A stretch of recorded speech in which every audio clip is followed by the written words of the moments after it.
Welcome to KSN Agribusiness Weekly with John Jenkinson. Sponsored by KBUF AM 1030 Radio. And now, here is your host, John Jenkinson. Hello and welcome to the program. We're in Ulysses, Kansas, visiting with Monte Teeter. Monte is the guy who invented Dragonline, and we're going to learn more about that today. Monte, first of all, welcome to the program. Well, thank you very much, John. Glad to be here. Let's talk about Dragonline, because this is really starting to get a lot of attention, especially now that we've had the water technology farms. So I want to go back to the very beginning. How did all this come about? Did you just have this dream one night and wake up and decide, boy, that's the cat's meow, that's what we need? Well, in our business, our purpose is to make every drop of water count. Mm-hmm. And that's always been that. And this year we're celebrating 40 years, by the way, in business. And we've always tried to look at new technologies, new ways to help save the water here in western Kansas. And about 8 years ago, the company came up with a new emitter that I thought would really work for marrying drip irrigation to a pivot. Mm-hmm. So I worked almost 4 years getting the product made, 1 year trying to get it built, which we got that done, and then we've grown 4 corn crops with the technology. And we really see a huge improvement in the saving of the water. Well, that's one of the things that's impressive about this is you've got your farm where you've used this and developed all of this technology. Yeah, it doesn't matter how good a dealer you are. Customers always want to know, how does it work? Yeah. And so you got to be able to answer those questions. So over the time of development, we have people come to the farm and they say, well, how does this work? I mean, what about this? What about that? So we'd have to solve all those problems before we bring it to the market. And so now we believe we have, a good solid product to bring out to the user now. Well, and you've had the opportunity to have this tested, not only on your farm, but by K-State and some other research folks that really prove that this works. Yes, most definitely. We're in 10 different universities this past year and going to be in more this year. And K-State Research in Garden City has 2 years under their belt now and have good findings with the use of Dragonline and the efficient use of water. Last year they documented 27% difference between evaporative loss of conventional heads versus Dragonline. And that's what I was going to ask you. There's numbers to go along with this.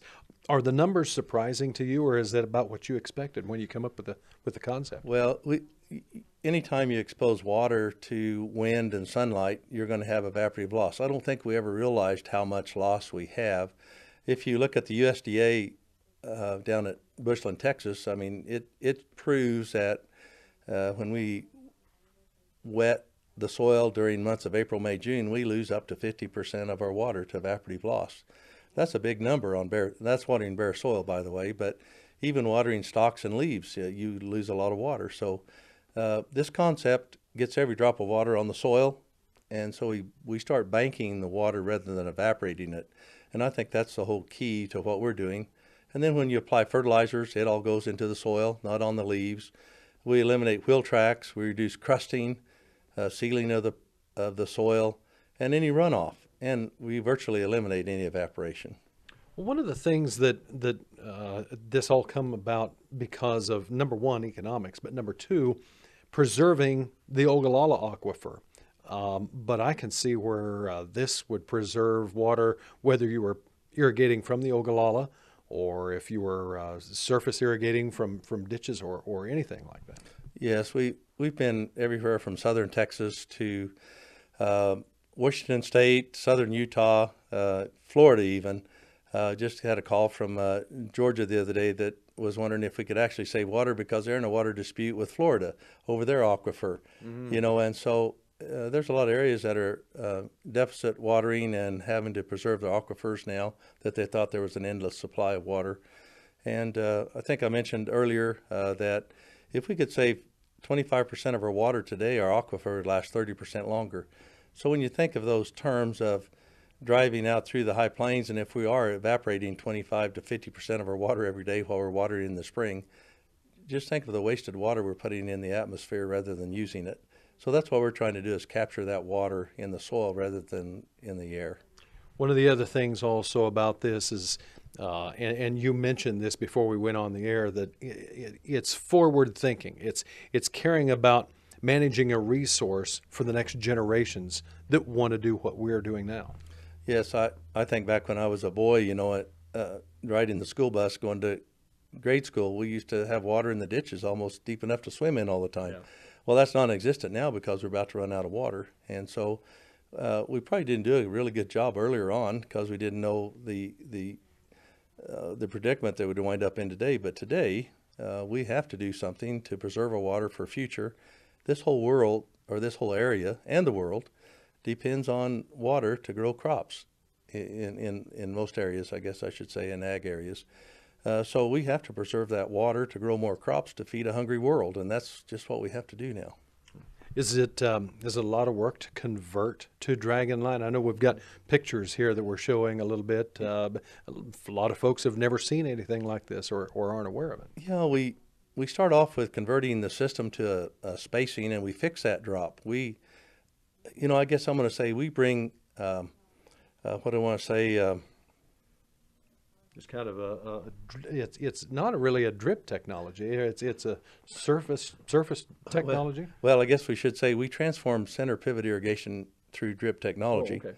And we bring, I guess what I was trying to think of there, we bring precision irrigation to precision farming. Before, all the thousands of dollars spent for precision farming, we still didn't control where the water went or how it was applied. Now we can do that. We can precisely apply the water in precise placement with the use of Dragonline. Yeah. Well, it certainly has caught on. Looks like it'll continue to catch on, particularly because we're trying so much to preserve what resource we do have. So congratulations on it. I think you're going to have another great year with it. We believe so, and we're projecting that. We're building a new facility to sell Dragonline, and also might mention that we were awarded an award this year at the International Irrigation Association as New Product of the Year, and that's gave us a lot of prestige amongst other countries of the world, and we have about as many calls overseas than we do nationally here. So we're excited about that prospect too. Congratulations. Monte, thanks a lot for being on the show. Well, thank you very much, John. Appreciate all you do for the ag economy. All right, thank you very much. Be sure and stick around and stay tuned. We're going to check markets, news headlines, and so much more here on Agribusiness Weekly. We'll be back right after this.